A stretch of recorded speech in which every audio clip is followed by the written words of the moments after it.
In the Middle of the Night by Rabindranath Tagore, F72.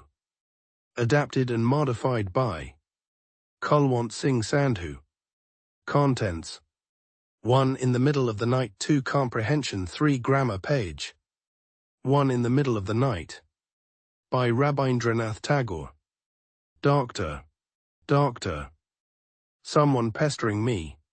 In the middle of the night, I opened my eyes to see our local zamindar, Dakshinacharan Babu. I scrambled to my feet, dragged out my broken-backed armchair for him, sat him down and looked anxiously into his face. It was 2:30 by my watch. His face was pale and his eyes were staring as he spoke. The same trouble again tonight, your medicine hasn't worked. Perhaps you've been drinking again, I said hesitantly. He flared up. You're quite wrong there, it isn't drink. Unless I tell you the whole story from beginning to end, you'll never know the reason. The small tin kerosene lamp on the shelf was guttering, and I raised the wick. It shone a little more brightly and made lots of smoke.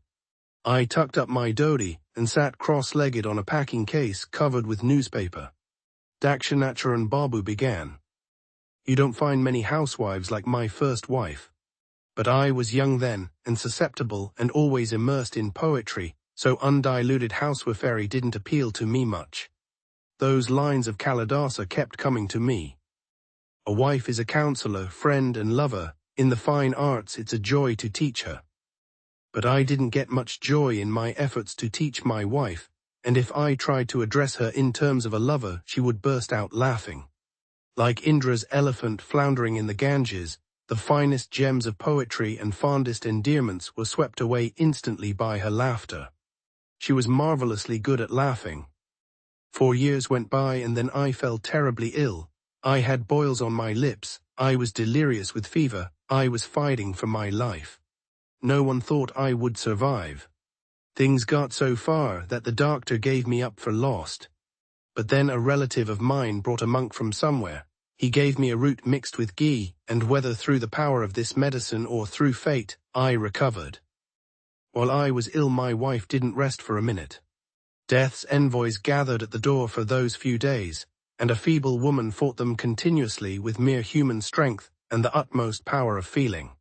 She seemed to clutch and press my unworthy life to her breast as if it were her child, giving all her love and care.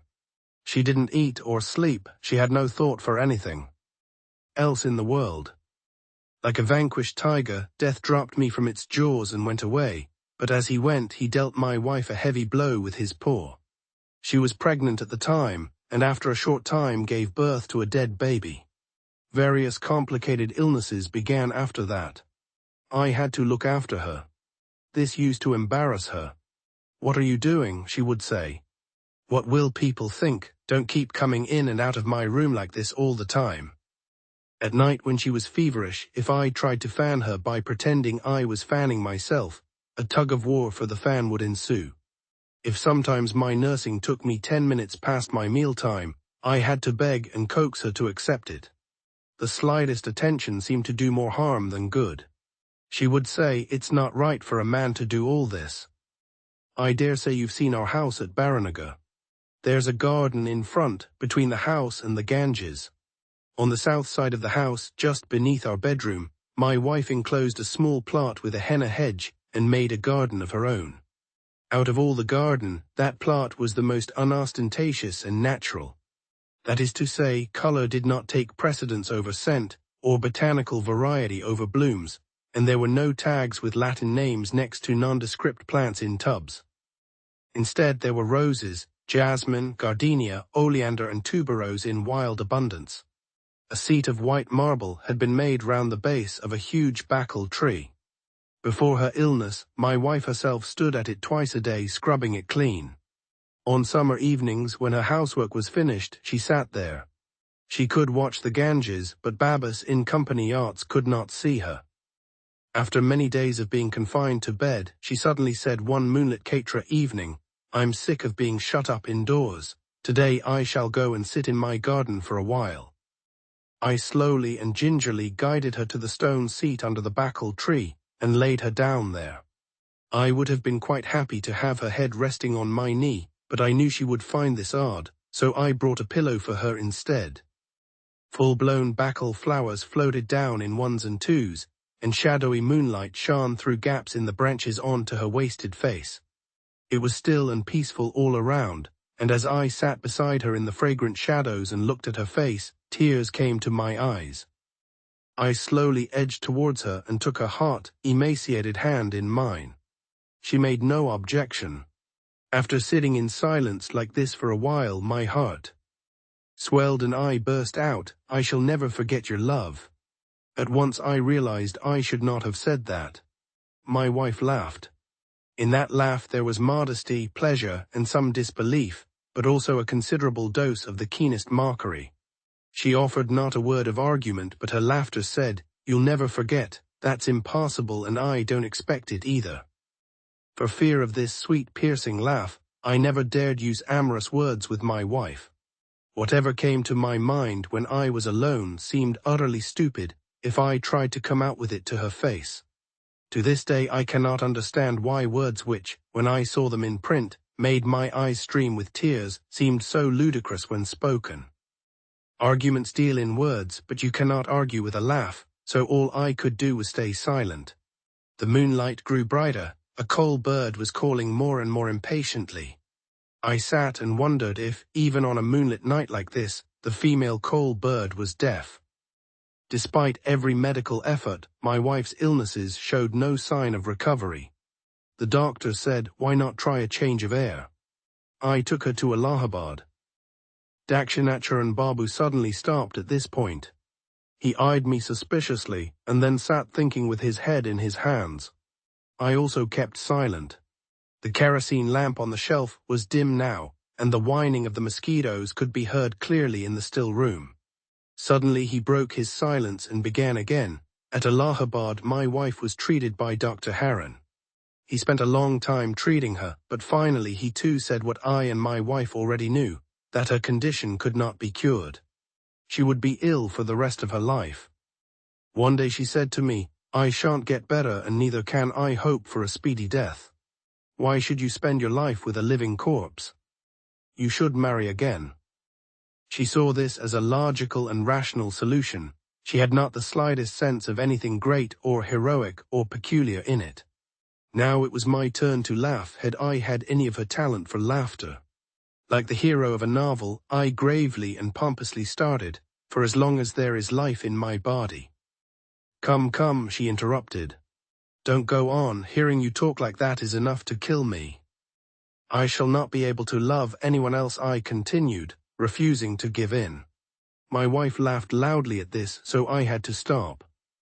I don't know if I ever admitted it to myself at the time, but I can now see I was wearying of all this nursing with no hope of recovery. I never imagined I would back out of it, but I was dismayed by the prospect of spending my whole life with an incurable patient. When as a young man I had looked ahead, my whole future seemed packed with the magic of love, the lure of pleasure, the charm of beauty. But that was all a mirage now, and a hopeless, barren desert stretched out in front of me. My wife must have perceived this inner tiredness in my nursing of her. I did not know it at the time, but I am sure she could read me as easily as the unjoined letters of a child's first reader. So when I cast myself in the role of a romantic hero and solemnly mouthed my poeticisms, she laughed with affection but also with helpless merriment. I still want to die with shame when I think of her godlike insight into my innermost thoughts. Dr. Haran was of the same caste as ourselves. I was often invited to his house. After a few days of going there, he introduced me to his daughter. The girl was unmarried. She was about 15. The doctor told me she was not yet married because he had not found a groom to his liking. But from others I heard a rumor of some kind of scandal in the family. She could not, though, be faulted in any other respect. She was as accomplished as she was beautiful. We talked of many things, and sometimes I returned home late past the time for my wife's dose of medicine. She knew I had gone to Dr. Haran's house, but never asked the reason for my lateness. I began to see a new mirage in the desert. Bursting with thirst, I saw clear, overflowing water lapping and purling before me. However hard I tried, I could not turn my mind from it, and my wife's sick room became doubly unattractive to me. My nursing and doses of medicine began to fail in their regularity. Dr. Harron said to me sometimes that death was best for those whose illnesses could not be cured, because they could take no pleasure in being alive and were a misery to others. General statements like this are permissible. He should not, however, have said such a thing with reference to my wife. But doctors become so indifferent to human mortality that they don't always understand people's feelings. Suddenly one day I heard my wife saying in the next room, "Doctor, why are you swelling your earnings by making me swallow all these useless medicines? Since my life has become so wretched, give me something to carry me off." "Come, come," said the doctor. "You mustn't talk like that." It cut me to the quick to hear such a thing. As soon as the doctor had gone, I went to my wife's room and sat on the edge of her bed, slowly stroking her forehead. "It's very hot in this room," she said. "You go out, it's time for your walk. If you don't go, you won't feel hungry in the evening." Going for a walk meant going to the doctor's house. I had told my wife that I needed to be out for some of the day in order to work up an appetite. I'm certain now that she saw through this deception.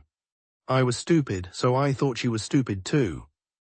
Dakshinatharan was silent again after this, with his head in his hands.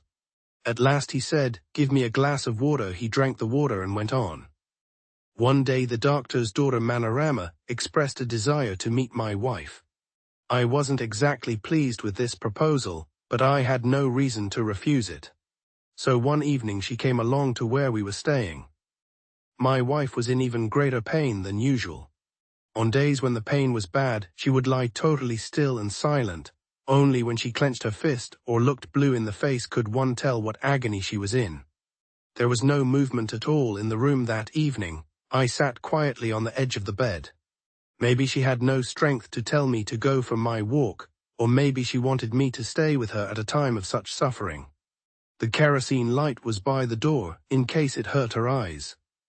All that could be heard in the hushed darkness was a heavy sigh from my wife whenever the pain abated. Manorama appeared at the door, and the light from the kerosene lamp fell onto her face. She lingered in the doorway, making out nothing at first in the mixture of light and dark. My wife started and clutched my hand. "Who's she?" she said. Frightened in her weakened state by the sight of an unknown person, she muttered 2 or 3 times, "Who's she? Who's she? Who's she?" Like a fool, I first replied, "I don't know." But something seemed to lash me like a whip as I spoke, and I quickly said, "Oh, she's Dr. Harron's daughter." My wife looked up at me. I couldn't bring myself to look at her. Then she murmured to the visitor, "Come in," and to me, "Hold up the light." Manorama came in and sat down. She talked with my wife for a bit. Then the doctor appeared. He had brought 2 bottles with him from his dispensary. He showed them to my wife and said, "You should rub on the lotion in the blue bottle and take the other by mouth. Make sure you don't mix them up, for the massage lotion is very poisonous." Warning me too to be very careful, he put the bottles on the bedside table, and as he said goodbye he called his daughter to come with him. "Why can't I stay, father?" she said. "There's no other woman to help with the nursing." "No, no, please don't trouble yourself," said my wife in alarm. "We have an old servant. She looks after me like a mother." "How good your wife is," said the doctor with a laugh. "She's nursed others for so long that she can't stand anyone nursing her."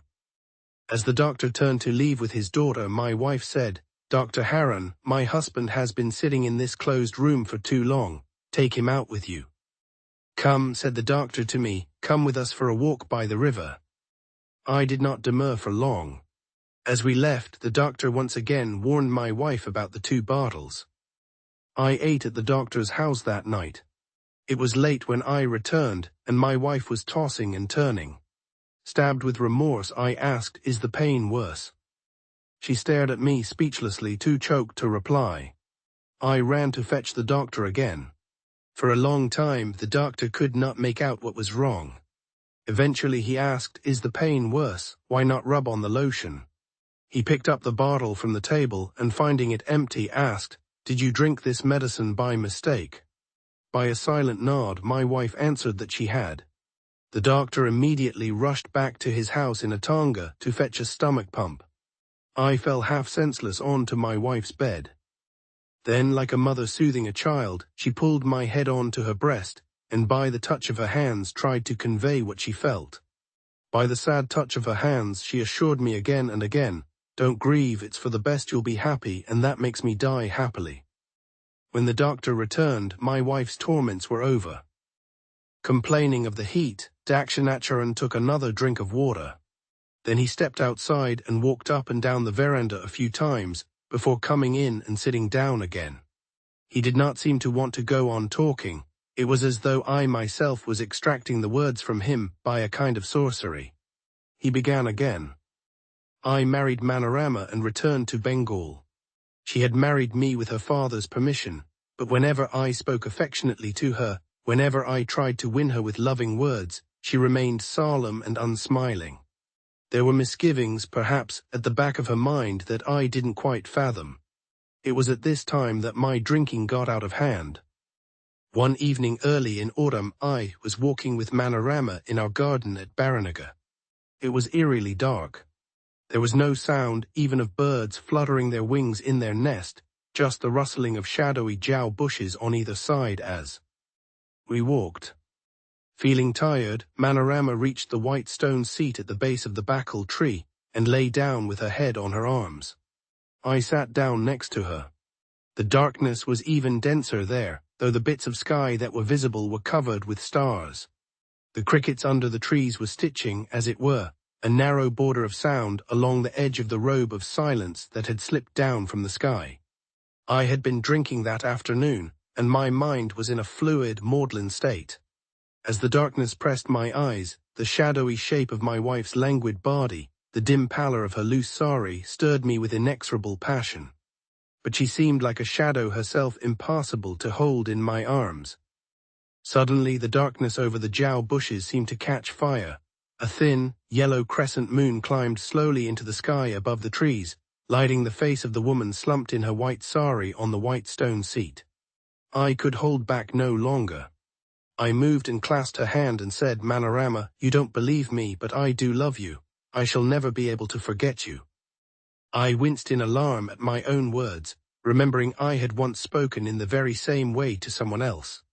And that very moment, above the bakul tree over the tops of the jau bushes, under the yellow slice of the moon, right from the eastern to the far western bank of the Ganges, a laugh sped swiftly, a rolling laugh. I cannot describe that heart-rending laugh, the way it seemed to split the sky. I lost consciousness and fell from the stone seat. When I came round, I found I was lying on my bed indoors. My wife was saying, "Why did you pass out like that? Didn't you hear?" I replied, trembling. "Didn't you hear that laughter, the way it filled the sky?" "Laughter you call it," said my wife, laughing herself. "A huge flock of birds flew past. I heard the noise of their wings. Do you get frightened by so little?" In the light of day I could understand that it was indeed a flock of birds in flight, ducks from the north, coming to feed on the river sandbanks. But by the evening I could not believe that any more. I felt that loud laughter was lying in wait to fill the darkness. At the slightest opportunity it would burst out, splitting the dark and enveloping the sky. Things reached such a pitch that after dusk, each day I was frightened even to speak to Manorama. I decided to take her on a boat trip, away from the Baranagar house. My fears faded in the river's late autumn breezes. For a few days we were happy. Lured by the beauty around her, Manorama at last opened slowly the locked door of her heart. We sailed beyond the Ganges and Karia and reached the Padma. The awesome river had started her long winter sleep, lifeless and inert as a hibernating snake. To the north, barren banks of sand stretched bleakly towards the horizon, and in the villages on the steep southern banks, mango groves quaked and pleaded in the face of the river's demonic power. From time to time, the Padma rolled over sleepily, and pieces of the crumbling shore slapped and splashed as they broke away. We found a good mooring and tied up the boat. One day we wandered far from the boat. As the golden shadows of the sunset faded, a clear full moon rose up before our eyes, and as a great, unchecked flood of moonlight spread right up to the horizon, over vast white sandbanks, I felt as if we alone were wandering in a boundless dream world, empty as the moon. Manorama was swathed in a red shawl, flowing down from her head, wound round her face, covering her whole body. As the silence thickened, and nothing showed but an infinite, directionless whiteness and emptiness, Manorama slowly brought out her hand and gripped mine. She edged close and seemed to rest the whole of her mind and body, youth and existence on me. My heart raced, and I wondered if love could ever be fulfilled indoors. Where is there room for lovers, except where the sky is open and naked and endless like this? We seemed without home, without doors, without anywhere to return to, free to wander without constraint through this moonlit emptiness, hand in hand, heading nowhere. Walking like this, we came to a pool of water in the middle of the sand. The Padma had changed her course, and the water had been left trapped.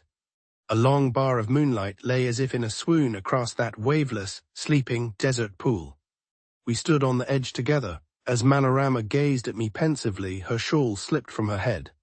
I lifted her face gleaming in the moonlight and kissed her.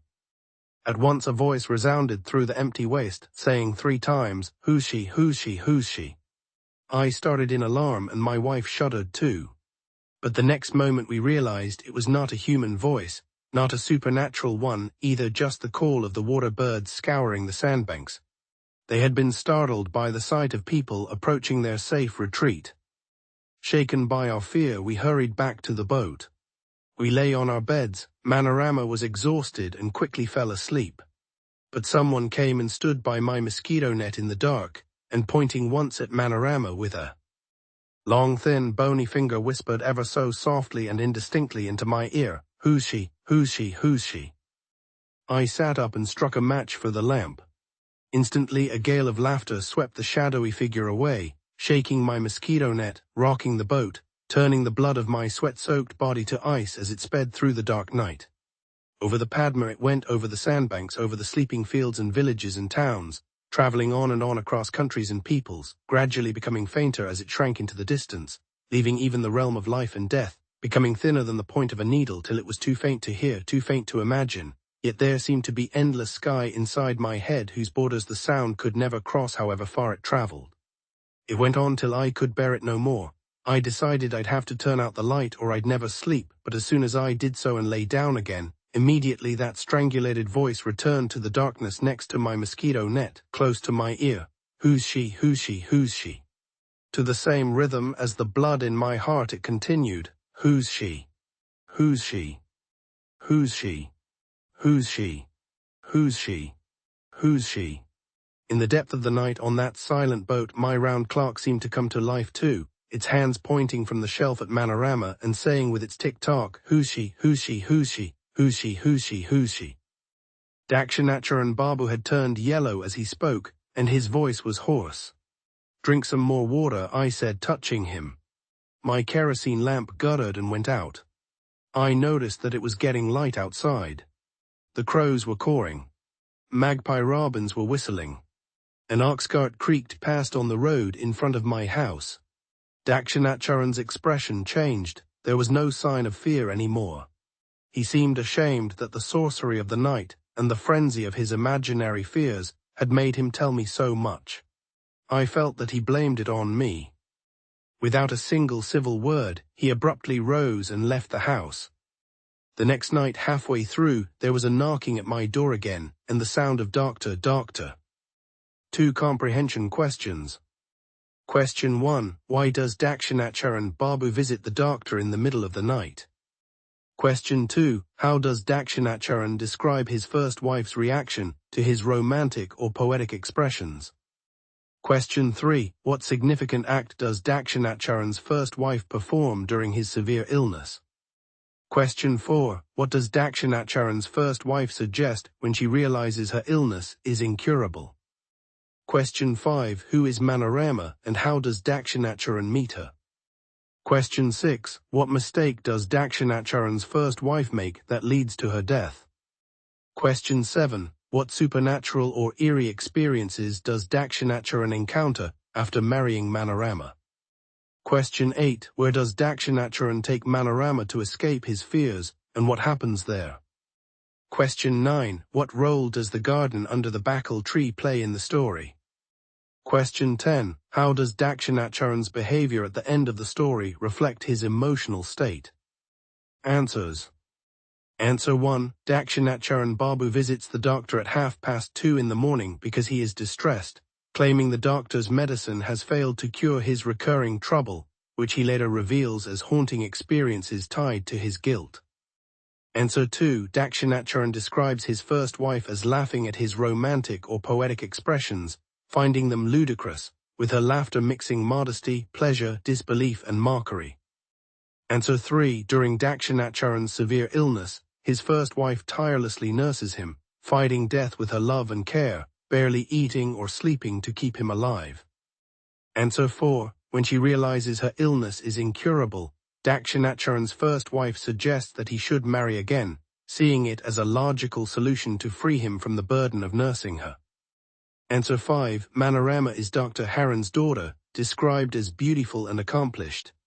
Dakshinacharya meets her when he is invited to Dr. Haran's house, while his wife is being treated in Allahabad. Answer 6. Dakshinacharya's first wife mistakenly drinks a poisonous lotion meant for external use, which Dr. Haran had warned was dangerous, leading to her death. Answer 7. After marrying Manorama, Dakshinacharya hears eerie laughter and the repeated question, "Who's she?" echoes of his first wife's voice, whenever he expresses affection for Manorama, particularly in the garden and on the boat. Answer 8. Dakshinacharya takes Manorama on a boat trip along the Ganges and Padma rivers to escape his fears. There he hears the question, "Who's she?"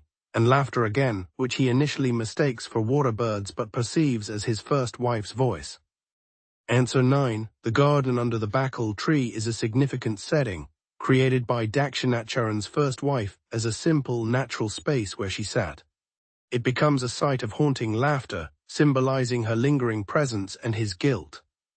Answer 10. At the end, Dakshinacharya abruptly leaves the doctor's house without a civil word, ashamed of revealing his fears, and returns the next night, indicating his ongoing torment and inability to escape his guilt. 3 grammar page. Answers. 1. Gia told me that she didn't like classical music very much. 2. She asked me if I was a teacher. 3. The librarian told children to be quiet. 4. The woman asked me what my name was. 5. He threatened me not to telephone him again, or he would call the police. 6. She suggested that they should eat something and then go for a walk. 7. Anuj exclaimed with surprise that I had bought a nice dress. 8. She admitted that it was her who had eaten all the cake. 9. The doctor advised me to drink that medicine. 10. I asked when the bus left. 11. My mother blessed me that I might pass the SLC exam with good marks. 12. Deepa wondered if she would pass her exam. 13. He asked me if I had invited Jenny to my party. 14. He agreed that he would come with me. 15. He promised that he would help me.